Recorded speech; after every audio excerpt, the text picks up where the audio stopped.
గురుగారు నమస్తే అండి. గురుగారు, రాధాకృష్ణుల మధ్య ఉన్నటువంటి సంబంధం గురించి, ప్రేమ గురించి చెప్పాలంటే మీరేం చెప్తారు? రాధా కృష్ణ వీళ్ళిద్దరూ ఒకటే స్వరూపం. కృష్ణుడి పట్ల ప్రేమ అనేది రాధారాణి యొక్క తత్వం అన్నమాట.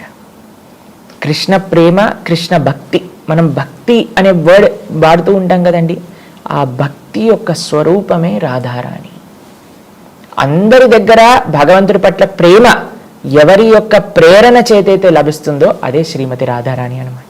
మనకి ఈ ప్రపంచంలో రాధాకృష్ణుల యొక్క తత్వం అంత ఈజీగా అర్థం కాదండి. వాళ్ళిద్దరి మధ్యలో ఉండే ప్రేమ ఎటువంటిదంటే ఈ భౌతికమైన ప్రేమ కాదండి. ఒక అమ్మాయి అబ్బాయి మధ్యలో ఈ ప్రపంచంలో ప్రేమ కలుగుతూ ఉంటుంది, అది రాధాకృష్ణుల యొక్క ప్రేమతత్వం కాదు. మా గురువు గారు ఒక విషయం చెప్తూ ఉంటారు, love means service, love means sacrifice. ప్రేమ అంటే సేవ, ప్రేమ అంటే త్యాగం.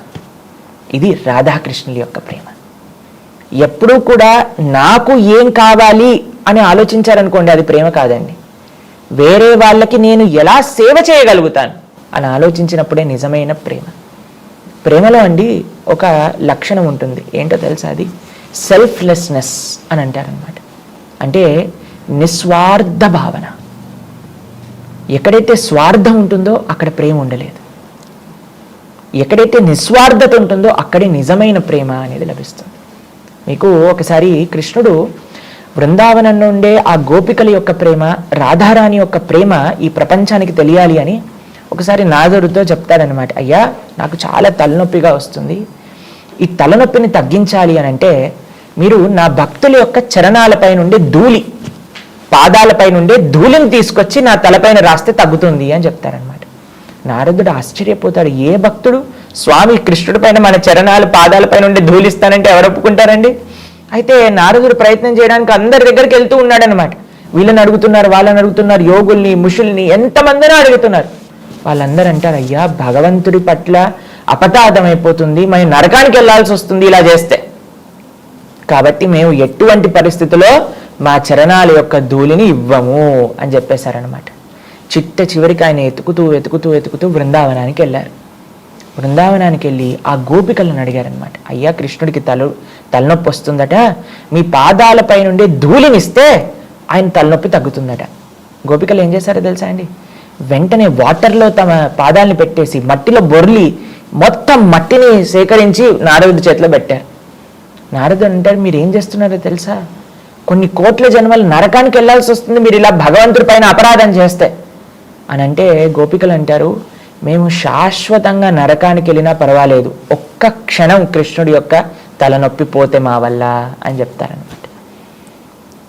కాబట్టి గోపికలకి, శ్రీమతి రాధారాణికి కృష్ణుడి పట్ల ఉన్న ప్రేమ ఎటువంటిది అని అంటే, మేము ఎలా భగవంతుడికి సేవ చేసుకోవాలి, ఆయనని ఎలా మేము సంరక్షించుకోవాలి, ఆయనకి ఎలా ఆనందాన్ని ఇవ్వాలి అనే తప్ప మాకు ఆయన దగ్గర నుంచి ఆనందం కావాలి అనే భావన కాదు. ఇది నిజమైన ప్రేమ, ఇది నిజమైన నిస్వార్థమైన ప్రేమ. మనం రాధాకృష్ణుల యొక్క ప్రేమతత్వం నుంచి మన జీవితంలో నేర్చుకోవాల్సింది ఏంటి అని అంటే, ప్రతిసారి మనం చూస్తూ ఉంటామండి, చాలామంది మాతో చెప్తూ ఉంటారు, ప్రభుజీ ఇలా ఎందుకు చేశారు వాళ్ళు, ఇలా ఎందుకు నన్ను ఈ మాటలు అన్నారు, ఇలా ఎందుకు మమ్మల్ని చూసుకోలేదు అని అంటే, మనకి ఎక్స్పెక్టేషన్, ఇలా చేయాలి, అలా చేయాలి, వేరే వాళ్ళు మనతో ఇలా ఉండాలి, అలా ఉండాలి. కానీ ప్రేమ ఎక్కడ ఉంటుందో తెలుసా అండి? ఎక్కడైతే ఎందుకు వాళ్ళు అలా బిహేవ్ చేయాల్సి వచ్చింది, అరే ఇన్ని రోజులు బాగానే ఉన్నారు కదా, ఎందుకు ఈ రోజు నన్ను ఆ మాట అన్నారు, వాళ్ళ జీవితంలో ఏం జరుగుతుంది, వాళ్ళు ఏ ప్రాబ్లమ్స్లో ఉన్నారు అని మనం ఆలోచిస్తామండి. ఎంతవరకైనా సరే మమ్మల్ని ఎందుకు ఇలా అన్నారు అనే పట్టుదలతో మనం ఉంటాం. కానీ ప్రేమ అనేది నిస్వార్థమైన భావన. గోపికలకి, రాధారానికి కృష్ణుడి పట్ల ఉన్న ప్రేమ నిర్మలమైనది, ఎంతో ఆధ్యాత్మికమైనది, భౌతికమైన ప్రేమ కాదనమాట. అతయేవ ప్రేమ కామ బహూత అంతర. ఈ కామానికి అంటే ఇన్ఫాక్చుయేషన్ అని అంటాం కదండి ఈ ప్రపంచంలో, దానికి ఇంకా ప్రేమకి బహూత అంతర అంటే చాలా అంతరం ఉందట. కామ తమో అంధకార్. ఈ ఇన్ఫాక్చుయేషన్ అనేది డార్క్నెస్, రాత్రిపూట ఉండే ఆ చీకటి ఉంటుంది కదండి, దాంతో సమానంగా పోల్చారు. అదే నిర్మలమైన ప్రేమ ఎటువంటిది అని అంటే, సూర్య నిర్మల భాస్కర. నిర్మలమైన సూర్యుడు వచ్చినప్పుడు ఎంత వెలుగు ఎంత కాంతి ఉంటుందో ప్రేమ వచ్చినప్పుడు కూడా అంత వెలుగు అంత కాంతి ఉంటుంది. కానీ ఈ ప్రపంచంలో మనం కొన్నిసార్లు ప్రేమ చూస్తామండి. మీరు టీవీలలో చూస్తూ ఉంటారు, ఒకళ్ళు ప్రేమించలేదు ఒప్పుకోలేదు అని యాసిడ్ పోసేయటం లేదా చంపేయటం మనం ఢిల్లీలో చూసాం. అవును, ఇది ప్రేమ అంటారా అండి?